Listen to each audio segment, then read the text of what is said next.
Oke, halo semuanya. Assalamualaikum warahmatullahi wabarakatuh. Kita berada di sesi ke-10 ya, mengenai prinsip dan desain. Nah, sebelumnya kita sudah belajar mengenai yang namanya mobile, responsive design, dan lain-lain. Nah, selanjutnya kita akan evaluasi untuk ataupun mengingat ataupun menjelaskan mengenai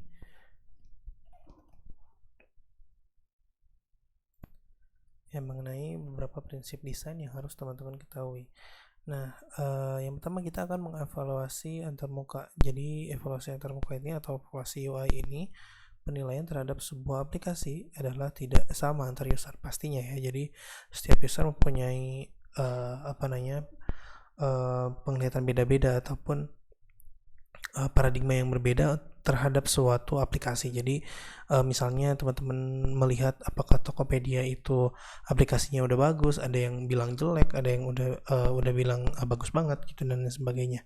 Jadi penilaian terhadap sebuah aplikasi itu nggak sama. Jadi user yang baru pertama menggunakan sebuah aplikasi tentunya memberikan penilaian sulit terhadap aplikasi tersebut. Nah, kenapa? Karena pada dasarnya user yang pertama kali memakai itu akan sulit menemukan ataupun melihat menu kategorinya di mana, menu navigasinya di mana misalnya, ataupun menu cek keranjang belanjanya di mana kalau misalnya di e-commerce gitu ya. Jadi yang pertama kali pasti sulit. Nah, kalau misalnya yang udah berulang kali memakainya, yang udah nyaman pakainya, itu akan gampang gitu untuk penilaian terhadap suatu aplikasi. Nah, berbeda jauh dengan user yang sudah familiar dengan aplikasi tersebut. Nah, penilaian user itu kasus misalnya pada Microsoft Word lah. Nah, ada beberapa hal yang berpengaruh terhadap penilaian user kepada Microsoft Word. Yang pertama ada pengalaman, kebiasaan, lalu lama belajarnya, lalu kemudahan panduan. Nah, penilaian user terhadap Microsoft Word ini, yang pertama untuk pengalaman pastinya teman-teman sudah pengalaman untuk menggunakan Microsoft Word, kecuali mungkin anak-anak zaman SD mungkin nggak tahu ya, SD sekarang udah pakai Microsoft Word gitu. Ataupun yang baru pertama kali membuka Microsoft Word pastinya nggak banyak pengalaman ataupun kebiasaan menggunakan Microsoft Word tersebut gitu ya. Lalu tergantung dari lama belajar dan kemudahan panduan dari Microsoft Word itu sendiri. Nah, untuk prinsip desain user interface itu merupakan serangkaian panduan yang akan membantu desainer mengambil keputusan perancangan selama proses tersebut berjalan. Jadi prinsip desain ini serangkaian panduan-panduan ya yang akan membantu desainer gitu. Jadi ada panduan-panduannya ataupun istilahnya standarisasi dari desain itu sendiri selama proses perancangan dibuat. Lalu prinsip desain juga merupakan petunjuk secara umum yang dihasilkan dari para pakar desain. Nah, kita lihat di sini ada beberapa prinsip user interface dari beberapa pakar desain yang sudah ada. Misalnya dari Ben itu ada 8 Golden Rules of Dialogue Design, terus ada dari Deborah General Principle of User Interface Design, lalu ada dari IBM's ya dengan design principle-nya for tomorrow. Nah, untuk dari Ben ini ada 8 Golden Rules of Dialogue. Misalnya untuk dialog desainnya misalnya upayakan untuk tetap konsisten ya dari dialognya. Misalnya ada dialog oke, terus misalnya ada dialog cancel ketika kita ingin menghapus data, apakah ada dialog buttonnya apakah oke doang gitu, apakah ada cancel dan sebagainya. Nah, upayakan itu konsisten gitu, jangan sampai ada beberapa dialog yang memang berbeda gitu ya. Lalu gunakan shortcut pada bagian yang sering digunakan. Nah, untuk shortcut yang sering digunakan ini dibuat kembali ya, ataupun dibuat icon khusus lah. Misalnya kayak membuatan post, add post, dan lain-lain ya, itu bisa digunakan. Lalu sediakan feedback yang informatif, kayak misalnya menyediakan toggle atau tooltip gitu ya untuk feedback ke pengguna. Lalu ada dialog memiliki lingkup tertentu ya. Sediakan penanganan kesalahan yang sederhana, misalnya kalau misalnya kita menginputkan nomor yang salah, lalu di situ ada penanganan kesalahan yang sederhana. Kayak misalnya ketika kita mendaftar di suatu website, lalu ada username-nya yang sudah terpakai misalnya, ataupun emailnya salah dan sebagainya, itu sudah ada penanganan kesalahan, ya, harus ada penanganan kesalahan tersebut. Lalu perbolehkan user melakukan aksi mundur ataupun pembatalan. Nah, di sini ketika kita melakukan CRUD gitu ya, kita melakukan CRUD itu harus ada aksi pembatalan, mundur, back misalnya, ataupun cancel dan sebagainya. Lalu berikan kontrol internal, ya, dia bisa mengedit ataupun menambahkan, menghapus dan sebagainya. Lalu kurangi aktivitas mengingat. Ya, kurangi aktivitas mengingat ini istilahnya ketika kita melakukan inputan, ya, itu ada form-form yang memang banyak sekali yang harus diubah, itu harus dihilangkan gitu.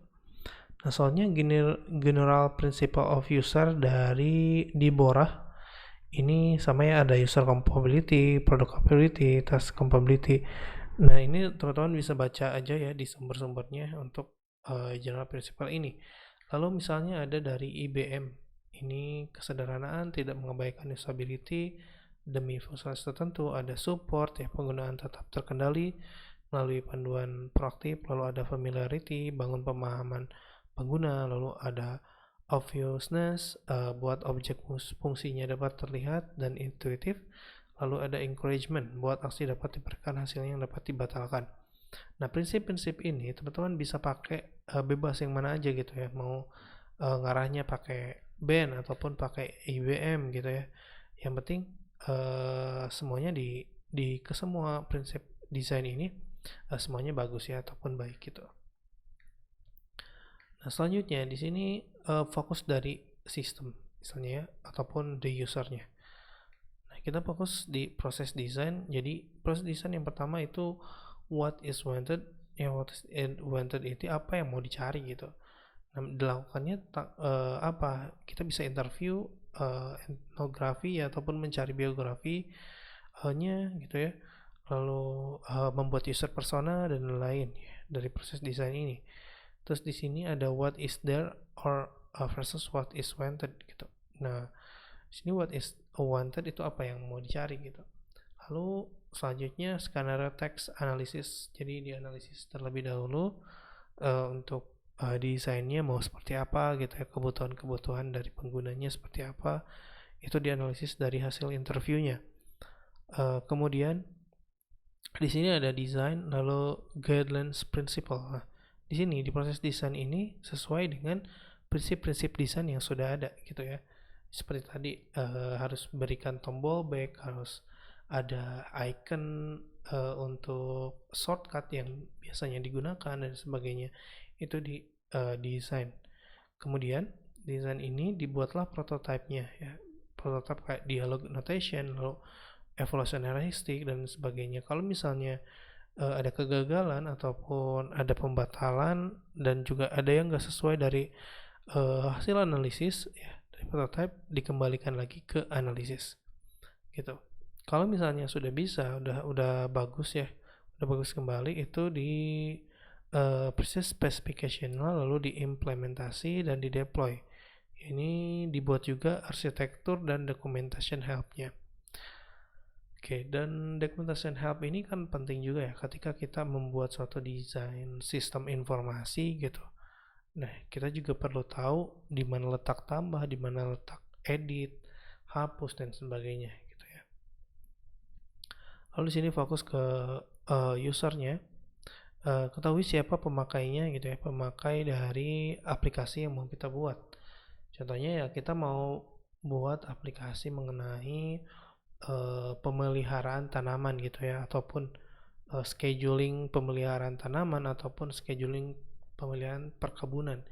Berarti kita harus ketahui siapa pemakainya. Berarti pemakainya adalah user-user di perkebunan itu sendiri gitu ya. Misalnya petani ataupun siapapun lah gitu. Lalu persona karakternya, misalnya persona karakter dari misalnya siapa namanya, lalu rentang umurnya dari siapa gitu, terus pekerjaannya apa, lalu hobinya apa dan sebagainya. Ini kita harus ketahui juga dari persona karakternya. Lalu cari tahu kebiasaan atau budaya di farmer itu seperti apa gitu ya. Nah gitu, jadi kita harus fokus dulu ke market atau ke usernya. Lalu di sini yang pertama ketahui siapa pemakainya tadi ya. Siapa mereka? Misalnya mereka adalah petani gitu ya. Petani itu petani apa? Petani jagung, petani apa gitu ya. Lalu mungkin dia tidak seperti Anda gitu ya. Ya benar. Jadi kalau misalnya kalian nggak tahu tentang petani ya kita mungkin nggak sama seperti mereka gitu. Lalu selanjutnya berbicara dengan mereka untuk interview, untuk proses pengolahan pertanian itu seperti apa dan sebagainya gitu. Lalu mengawasi cara kerja mereka itu kayak gimana sih dari bangun pagi, dari mulai dia apa namanya nanti bibit ataupun ngasih pupuk dan sebagainya, gimana sih cara kerja mereka gitu.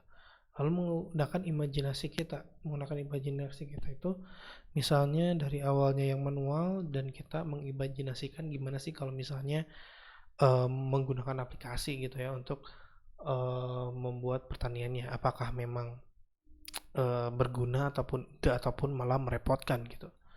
Nah, selanjutnya di sini ada persona menjelaskan contoh user. Misalnya tidak diperlukan user yang nyata gitu ya. Jadi bisa kita buat yang berandai-andai gitu ya. Kalau misalnya farmer itu kira-kira umurnya dari umur berapa? Apa umur dari 20 sampai 40 kah? Ataupun ada juga yang masih muda, misalnya berapa persen yang masih muda dan sebagainya. Lalu di sini digunakan sebagai pengganti user ya Pak. Misalnya ada si Joni ini farmer misalnya. Lalu kira-kira apa yang dipikirkan si Joni tersebut gitu atau farmer tersebut. Lalu rincian masalahnya dibuat senyata mungkin. Nah, cari tahu kebiasaan budayanya, mencari tahu kebiasaan user bisa dengan melakukan pengamatan langsung. Ya kita kalau misalnya pengen buat aplikasi pertanian ya kita harus terjun langsung ya ke pertanian. Jadi melihat pengamatan langsung apakah kira-kira si aplikasi ini membantu ataupun enggak gitu.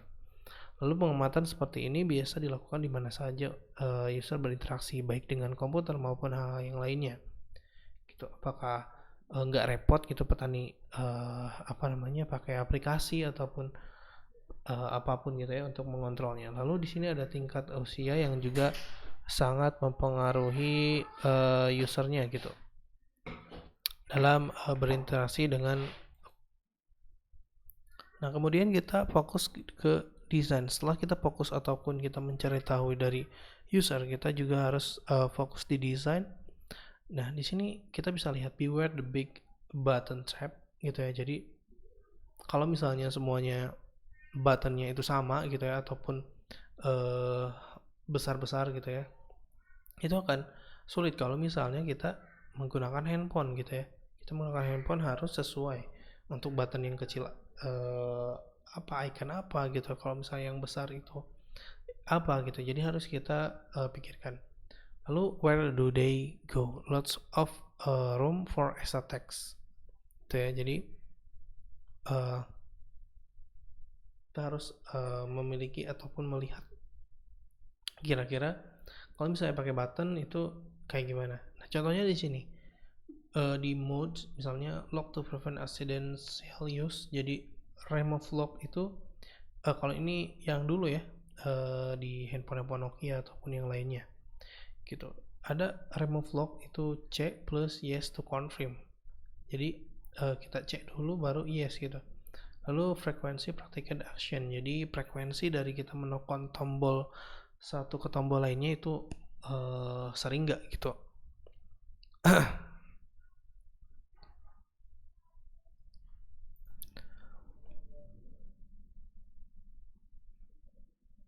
Oke ya, dan selanjutnya di if lock forgotten, jadi in pocket yes get preset goes to phone book, in phone book see delete and from config yes gitu. Jadi kayak susah gitu ya untuk kita ngecek ini gitu untuk kita lihat dari desainnya. Nah, selanjutnya di sini kita lihat yang tadi dari misalnya apa namanya mencet C langsung ke tombol yes gitu ya, karena memang kebiasaan gitu ya, kebiasaan dari apa namanya kita mencet-mencetnya. Nah, lalu di sini ada screen design misalnya, kita bisa lihat di sini screen design and layout ya. Jadi basic principle kita harus tahu berapa layoutnya, misalnya apakah 3 kolom atau 4 kolom dan sebagainya. Terus ada alignment ya, terus ada white space dan lain. Nah, di sini kita bisa lihat untuk penggunaan nama kita bisa pakai koma ataupun space dan sebagainya. Kalau di sini ada basic principle itu ask, jadi pertanyakan what is the user doing, terus think what information compression or order, lalu design from follows function. So the available tools, grouping of items, order of items misalnya, terus decorations, font, boxes, alignment of item, white space between items gitu. Ya, jadi kita bisa lihat harus ada grouping ya. Grouping misalnya dari footer ataupun misalnya dari header atau misalnya ada navigation bar dan sebagainya, lalu order of items, decorationnya misalnya dari fonts ya, ukuran fonts, lalu ukuran box ya, margin dan sebagainya ya, alignment of items misalnya mau di kiri ataupun tengah gitu, di center. Lalu ada white space ya, between items itu harus berapa lebarnya dan sebagainya. Nah, misalnya di sini ada group and structure, logically together, physically together. Jadi kita bisa lihat di sini untuk billing dan delivery details itu satu grup ya, dan juga order details itu satu grup. Jadi ini adalah apa namanya, kita bisa lihat oh ini berarti satu grup gitu. Apalagi kalau misalnya kita dibedakan page ataupun kolom, misalnya dari billing detail dan delivery detail, itu akan susah kecuali misalnya di mobile. Kalau misalnya di mobile itu masih masuk akal gitu. Tapi apa namanya, tentukan grupnya ataupun namain grupnya. Nah, selanjutnya decoration. Kalau misalnya decoration di sini use box to group logically item. Kayak misalnya di sini ada grup 1 gitu ya. Untuk footer, contohnya ini untuk footer lah istilahnya. Ada footer untuk alamat, pengalamatan misalnya ataupun kontak. Lalu di sini ada footer untuk menu-menu gitu ya. Terus di sini ada footer apalagi. Jadi tentuin gitu ya untuk footernya. Lalu use font for emphasis headings. Ya, jadi tentuin untuk fontnya untuk heading, but not too many. Jadi jangan terlalu banyak gitu ya. Untuk fontnya itu beda-beda gitu. Jadi jangan terlalu banyak. Biasanya ya ada font 1 itu biasanya untuk popin ataupun font-font lainnya, kayak misalnya untuk header ataupun untuk subheader dan lain, ya itu bisa aja dibedain gitu ya. Tapi jangan terlalu banyak font di dalam satu aplikasi ataupun website itu sendiri. Nah, selanjutnya di sini ada alignment text. Jadi you read from the left to right. Kalau misalnya di English ya, and European jadi left hand side. Ya, jadi yang tentunya seperti ini gitu ya. Nah, ini tuh kelihatan boring but readable karena kita biasa membaca dari kiri ke kanan gitu ya. Dari kiri ke kanan. Nah, kalau misalnya yang ini find for special effect. Nah, keren sih gitu ya. Misalnya di kiri ataupun di samping kanan gitu. Tapi kita nggak biasa baca dari sini gitu. Biasanya memang dari sini enaknya gitu ya. Jadi teman-teman bisa lihat untuk enak alignment tuh teman-teman bisa rasain lah kalau misalnya teman-teman bisa sebagai user ataupun sebagai pembaca. Nah, selanjutnya di sini untuk name, jadi usually scanning for share names gitu, make it easy. Nah, jadi ini teman-teman lihat di sini sebenarnya untuk apa namanya, nama awal dan nama akhir ya. Nama awal dan nama akhir itu bisa dipisah sebenarnya gitu. Nah, ini yang benernya bisa pakai space atau tab atau bisa pakai tanda pemisah seperti ini.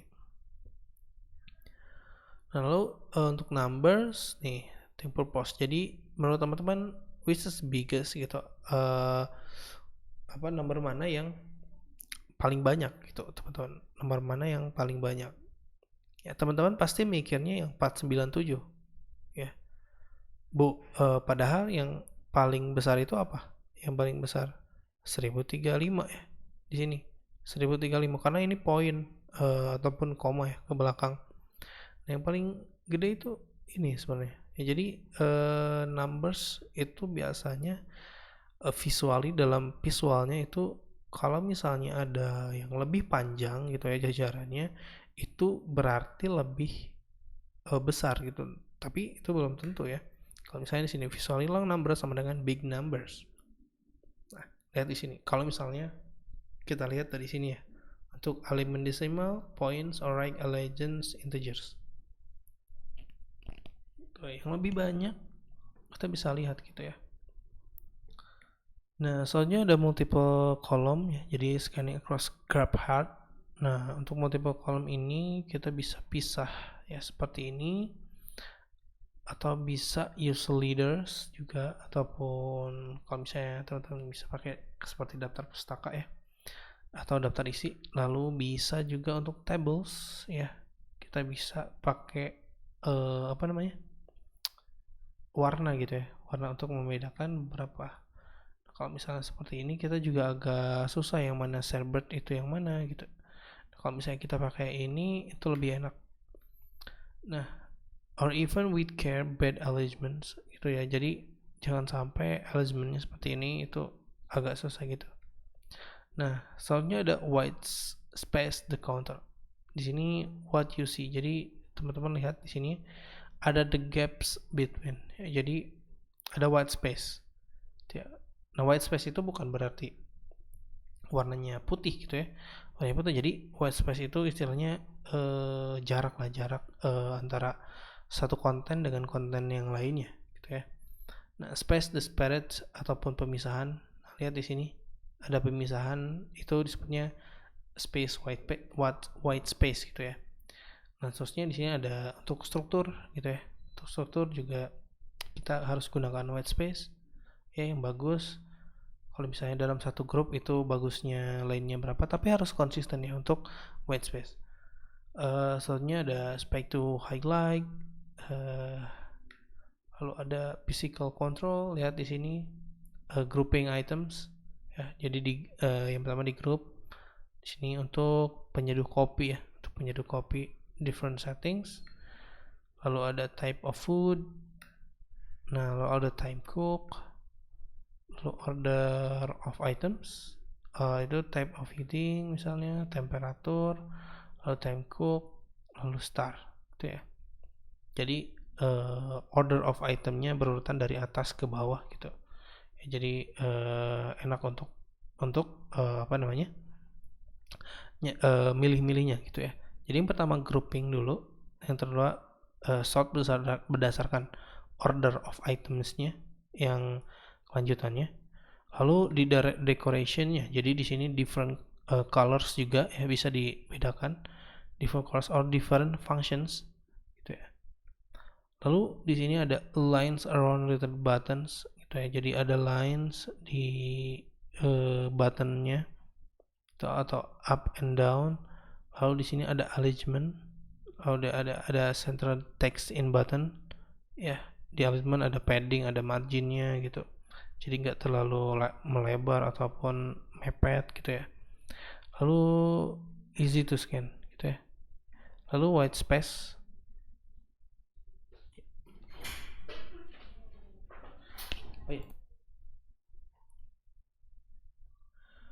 Kemudian ada white space ya. Jadi ada gap to add grouping. Jadi di sini teman-teman lihat ada gap ya, ataupun white space lah kalau kita. Jadi nggak terlalu mepet gitu antara menu satu dengan menu lainnya.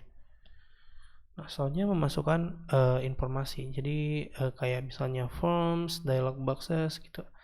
Presentation plus data input, masalah tata letak yang sama, ya, jadi alignment juga, and be different labelings. Lalu layout yang logis, menggunakan analisis tugas, pengelompokan, natural order for entering informations. Nah, misalnya di sini ya yang salah, lihat di bagian forms, index, address, search. Nah, jadi harus sejajar juga ya untuk bagian columns dan data input gitu ya, alignmentnya dan sebagainya. Jangan sampai seperti ini gitu. Nah, kalau misalnya yang ini kira-kira benar gak? Names, index, address, karena ini sejajar gitu. Nah, ini juga harus sejajar ya dari segi dari segi labels juga ya, itu harus sejajar bagusnya. Nah, kemampuan avoidance atau physical terms untuk objek fisik itu shape and side suggestion actions ya. Lalu buttons juga untuk objek layar, button like object efforts, mouse click, physical like object suggest, lalu culture of computer use ya, icon avoid clicking dan sebagainya. Misalnya kita ada move handle di sini, terus avoid grasping atau ada genggaman ya untuk bagusnya. Lalu di sini menyajikan informasi purpose meters, jadi berfungsi ya, jadi sort gitu ya, urutan yang kolom algebraic. Lalu ada text versus diagram, ada menyebarkan grafik atau histogram, dan juga prinsip-prinsip presentasi kertas digunakan, but add interactivity, jadi harus ada interaktifnya gitu ya, yang bagus ya. Oke, nah lihat di sini ada size, ketika diklik dia bisa menyortir ya. Jadi ada ketika klik itu akan bagus ya. Dia akan pindah gitu ya, pindah misalnya ke size. Oke. Lalu di sini ada estetika dan utilitas. Desain estetika ini meningkatkan kepuasan pengguna dalam meningkatkan produktivitas. Jadi bukan hanya untuk gaya-gayaan ya, jadi untuk meningkatkan kepuasan penggunanya, biar user kita banyak, aplikasi kita bisa banyak digunakan, website kita bisa banyak yang ngunjungin karena enak di mata, enak dipandang dan sebagainya gitu ya. Untuk desain estetika ini bukan hanya untuk gaya-gayaan aja. Lalu keindahan dan utilitas mungkin bertentangan, yang seperti gaya visual terlibat, desain yang bersih, sedikit perbedaan ya. Jadi atau latar belakang di balik teks. Nah, tetapi dapat bekerja sama, misalnya desain meja dalam produk konsumen, perbedaan utamanya misalnya iMac gitu. Nah, teman-teman coba lihat di sini. Ya, ketika kita asalnya seperti ini ya, yang hitam lalu pakai teks gitu. Ya, pakai teks putih. Nah, tambahkan seperti ini. Kira-kira enak gak itu ya dipandangnya? Apalagi seperti ini gitu. Nah, teman-teman bisa cek gitu ya, dari segi misalnya dari warna ini ya, ataupun dari kontrasnya. Walaupun ini misalnya lebih terang, tetapi kita menggunakan background yang emang abstrak ataupun gak jelas seperti ini, itu akan sulit sekali kita baca dan emang gak enak di mata gitu. Apalagi seperti ini ya. Jadi kontras antara warna satu dengan warna lainnya itu gak kontras gitu. Nah, apalagi seperti ini juga sama ya. Jadi bad use of color, jadi pemilihan warna yang kurang baik itu susah. Jadi misalnya overuse without very good reasons gitu ya. Misalnya pakai, kalau misalnya untuk anak-anak ya nggak apa-apa lah gitu ya. Untuk kids sites atau website untuk anak-anak itu boleh lah colorful gitu, tapi yang enak gitu. Kalau misalnya di sini color blends gitu ya, bleakness ataupun warna-warna yang buta seperti ini, warna-warna yang gelap gitu ya, pemakaian poor use of contrast gitu, jadi kita nggak bisa nentuin kontrasnya. Lalu do adjust your set, jadi adjust your monitor to grays only, can you still read your screen gitu. Jadi kalau misalnya kita perjelas ataupun penerangannya ini apakah tetap masih bisa kebaca apa enggak gitu. Nah, itu juga sampai kita harus nge-adjust kontras gitu ya, ataupun nge-adjust dari monitor kita. Nah, apalagi misalnya seperti ini. Let's see bad of use color ya. Ini kebanyakan warna, yang ini gelap gitu. Oke, itu dia. Jadi teman-teman harap mengerti ya untuk tadi prinsip-prinsip dasar, prinsip-prinsip desain sebelum teman-teman nanti ngedesain dari misalnya wireframe ke user interface ya, karena memang menggunakan beberapa prinsip desain seperti layout, seperti white space, pemakaian color ataupun tipografinya. Oke, mungkin itu aja teman-teman. Terima kasih telah menonton video ini. Sampai jumpa di sesi selanjutnya.